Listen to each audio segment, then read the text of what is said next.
Hi, this is Leo Manzano, and you're watching The Main.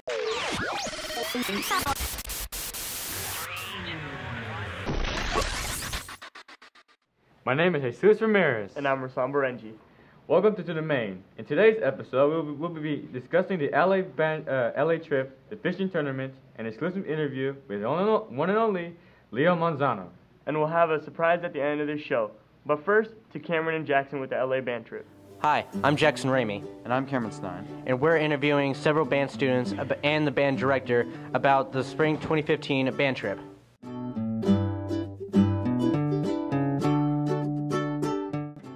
Okay, what was your favorite part of the band trip? My favorite part was probably going to Universal Studios.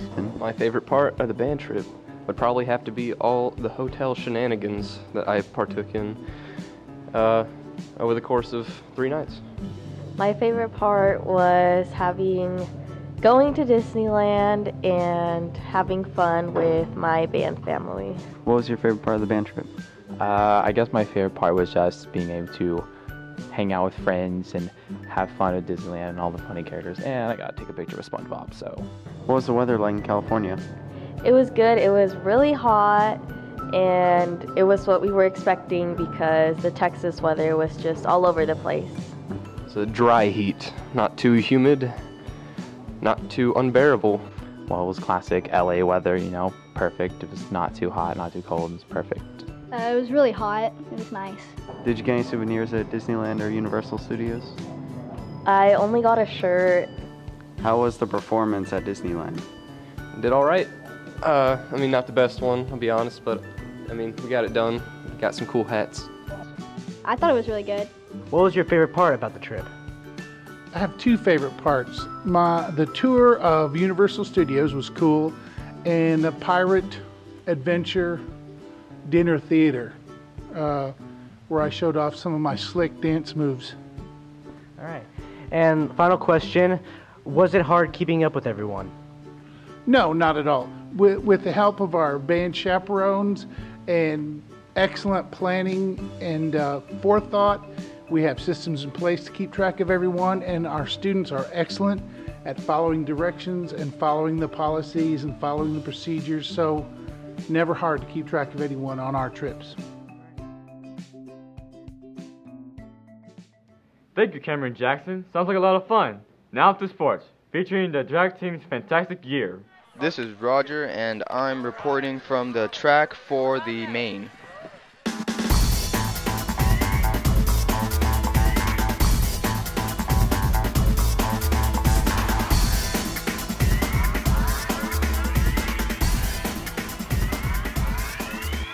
Hi, I'm Roger Ramirez, and this is Ryan Becker.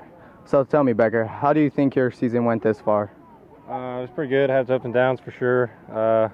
Moving on, so that's what counts. Just gotta keep going, keep on keeping on. A little Joe Dirt for you. So, how do you think you did this season? Today wasn't all that good. I should have done better, but like I said, I'm moving on, and that's what counts. So. Marble Falls Junior Ryan Becker is a state medalist, placing 3rd in 5A discus. My name is Roger Ramirez, and we're here with Natalie Schultz. So tell me, how far do you think you're going to make it this year? Our times are looking at state, so probably state. So, how do you feel for winning first place in 100-meter hurdles? Well, I had a bad start, so they had to call it back because I fell out of the block, so I thought I was false started, but they let me go again, and then I ended up finishing first, which was really awesome, so that was awesome. Thank you, Natalie Schultz. And that is it. Later that week, Natalie Schultz achieved her goal and qualified for state.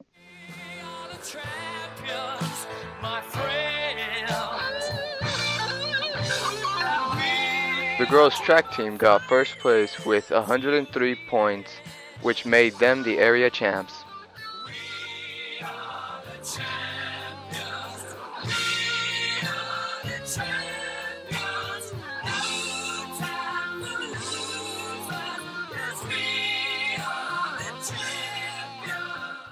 Thank you, and great job, track team. Now an interview with yours truly, Leo Manzano, an Olympic silver medalist in middle distance track and field.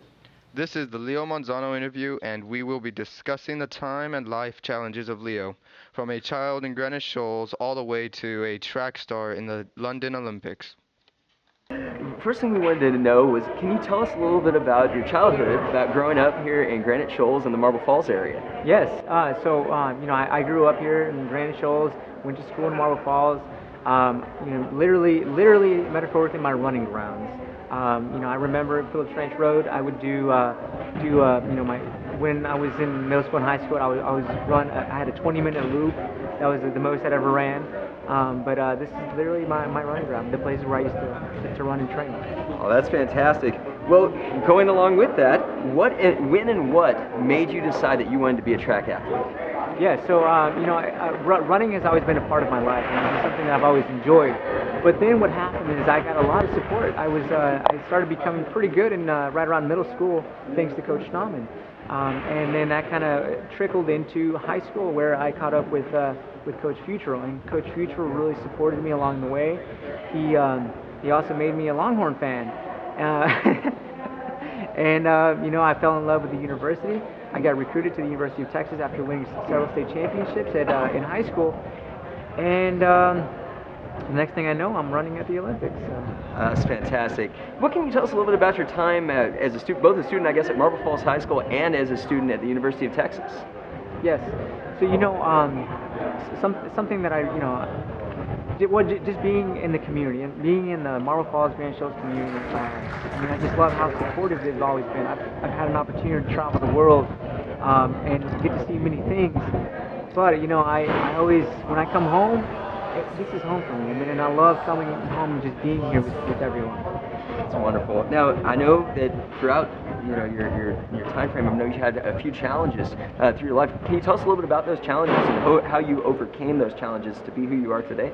Absolutely, yeah. So along the way, I've been, I've had injuries along the way, which has made it tough to compete. I've been able to overcome those. One of my bigger challenges was after 2012, after the Olympic silver medal, I was unable to renegotiate my contract with my former sponsor, and then was left without a sponsor for about a year and a half. And so to continue my career was really tough. Also was without a coach for a while, but I was very fortunate that in April of 2014, I had a company that came around, and they believed in me, they believed in my career, and they supported me. And then they started sponsoring me this last year, and I was able to overcome that. Came back this last year. I won the USA Championships. Ran in Monaco. Ran the 5th fastest time in U.S. history. And I'm still going for another World Championship and another Olympics. Fantastic! Congratulations on all Thank that. you. That's huge.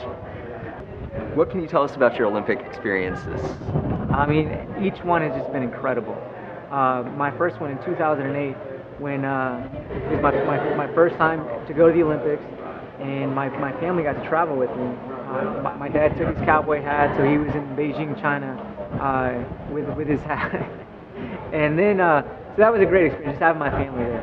And then again in 2012, that experience was just super memorable because of the medal. Being the first person in the U.S. to win after 45 years to win a medal in the 1500 meters was just incredible. Fantastic. Congratulations. You've made your community very, very proud. Thank for you. That. What do you consider to be your greatest accomplishment in life? My greatest, I'm going to say 2 things. Okay. First is getting an education at the University of Texas. Just going to college and graduating. The next one is going to definitely have to be the silver medal at the Olympics. And last but not least, what is your advice to young people from this area looking to achieve dreams similar to yours? I would say find your passion and follow it. For myself, I was very fortunate to come from this awesome community where I was supported, and that really encouraged me to continue, and it motivated me.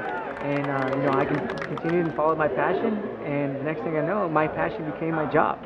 So this is what I do for a living. Thanks, Leo. It was a great catching up with the Marble Falls Idol. Now, after a great season, let's find out more about the fishing team. I'm Devin Malarkey. we had a chance to catch up with the fishing team. Let's find out a little more info about this organization. Why did you decide to join the fishing team? Well, I just really enjoy fishing, and I love the competition and just having fun fishing. What do you enjoy most about fishing? I enjoy the science behind it because I do plan on studying aquatic biology, specializing in ichthyology, and of course catching fish is the best way to study fish.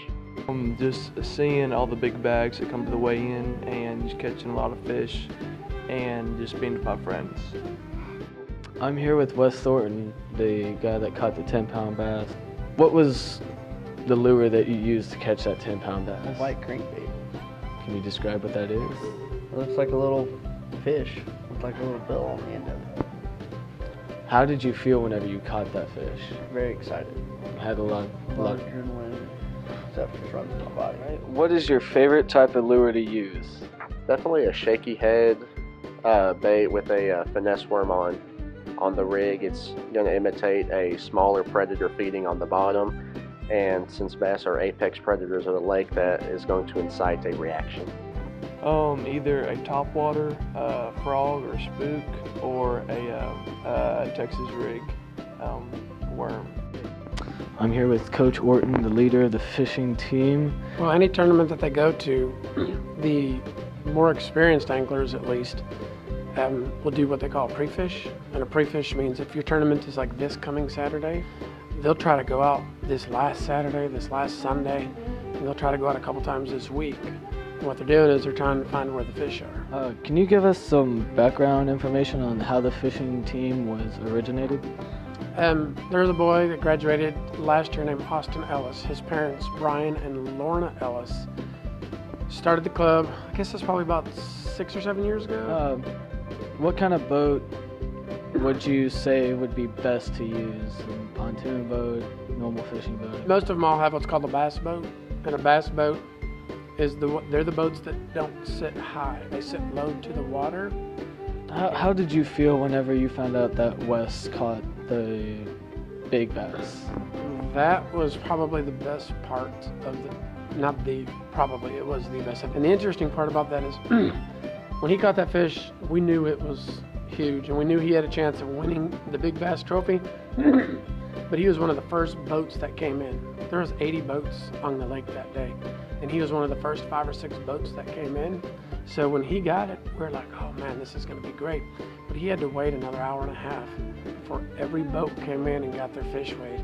And there was a couple of fish that were 9.5, 9.6, but none of them surpassed his 10 pounds. So it was pretty cool to see the way it played out and to see it happen for Wes, being that he was a senior.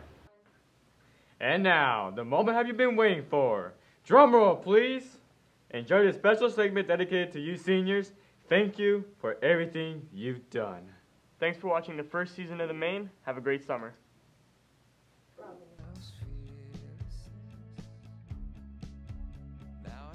My greatest memory will definitely be football. High school football is the best. You only get that once in life, and just the friends, making new friends.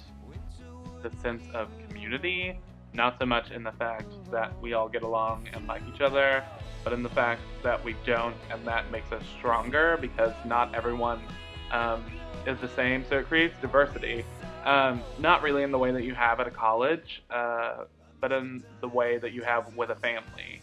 And I think that's so important. Being on stage and performing any show, really. I've enjoyed all the shows so much. Paganini was a lot of fun because I got to be the clockmaker, and he was like a really scary. It was so much fun to be on stage and, perform here in Mobile Falls as an actor. That was my fondest memory. As cliche as this may sound, compared to all the other schools I've been to with, the big baseball, football fields, whatever, the people don't beat here, The people are just, I guess, nicer here. They got more heart, I'm going to miss the friends I've met, the people I know, and I've had great teachers, and I'm just going to miss the people. It's like, you think you don't like them while you're here, but you realize that as you come to the end that they're great people. Yeah. The thing I'm going to miss the most about this school is definitely all the babes. You gotta miss it. If you don't, there's something wrong. What I'm going to miss the most about Marble Falls High School is the sense of community that we have here. I love that when you walk down the hallway, you know most of the people's names, that you're on a first name basis with some of the teachers, and that you pretty much know everyone that you see. What I'm going to miss the most at school is probably choir because I really like singing and music and art and fine arts and stuff like that. And in choir, I feel that we're always working, but it doesn't really feel like work. Honestly, this class and all my friends, because this is like one of my #1 hobbies is actually filming and editing and actually creating a piece of art with video that other people can see the way I see it and actually show them what I want them to see. The feeling is amazing. I can't wait to leave this school. As bad as it sounds, Bran. How does it feel knowing that these are your last few weeks at Marble Falls High School? It feels great because I'm moving to a city of like 8 million, where I can walk around everywhere and there's like a Dunkin' Donuts or a Chinese food restaurant on every corner, so that's pretty comforting. What are my plans for the future? Moving to New York, don't really know what I'm doing. I'll find out when I get there. It's gonna be great, gonna do whatever, maybe spend some time in Europe, we'll see. It's really disappointing, but it's really a new experience for me because I'm gonna go off to college and meet new people and do new things and start working and stuff like that. It's kind of sad though, because I got a lot of friends here, and I know they're not gonna see me for a couple years, you know. And by the time they graduate, I'll probably be like moved out of Texas, you know. Knowing that it's my last few weeks here, it kind of feels surreal. Kind of like everything needs to be ceremonious. It's bittersweet. I'm looking forward to starting college and starting a new life, but I don't want to leave the memories behind. It's really disappointing, but it's really a new experience for me because I'm gonna go off to college and meet new people and do new things and start working and stuff like that. Knowing that it's my last few weeks here has been like, sometimes it's a breath of fresh air, but I have to say, I am really going to miss my friends, and that sort of has given me like anxiety, and I'm really wanting to try and like make these last few weeks count with them because I might not see a lot of them ever again. And these are what I would say, many of these people would be lifelong friends, and I might not ever see them again. So it's given me a lot of anxiety, knowing that I might not see them. To be completely honest, I've been waiting to get out of here for the past few months. I'm actually kind of excited to get out into the real world on my own. Pretty much, I just start my own life, get a job, hopefully move down to Corpus, and just see where it goes from there. Probably going to miss being around all you wonderful people.